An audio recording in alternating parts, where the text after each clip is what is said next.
Makapigil din nga eksena sa jeep sa Davao City, bigla na lang sinakal ng lalaki ang babaeng pasahero. Nasa frontline balitang yan ang aming Mindanao correspondent na si Bril Montalvo.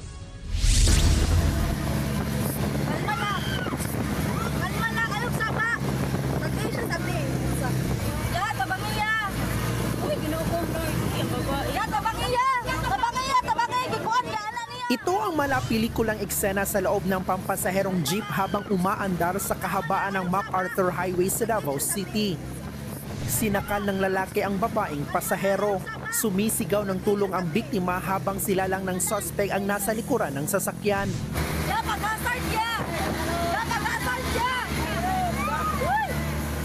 Dire-diretso lang sa pagmaneho ang tsuper ng jeep hanggang sa ihinto niya ang sasakyan sa isang police outpost.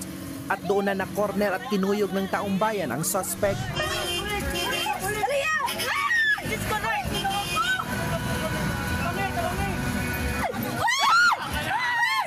Tumakbo naman palayo ang 19 anyos na biktima.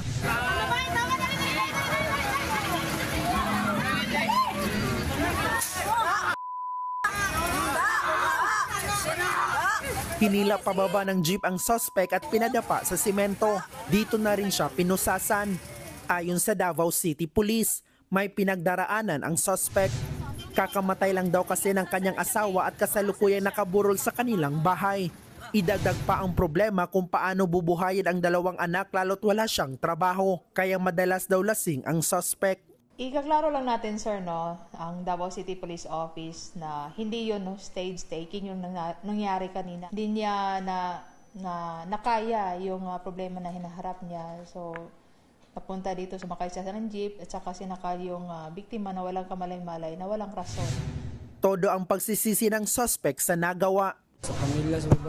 Sa pamilya ng babae, humihingi na lang ako ng kapatawaran.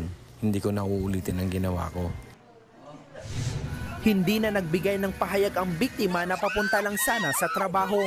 Nakakulong na ang suspect at mahaharap sa reklamong physical injury. Nagbabalita mula sa frontline, Bril Montalvo, News 5. Mga kapatid, Jiggy Manikad po, iba na ang may alam at may pakialam sa panahon ngayon.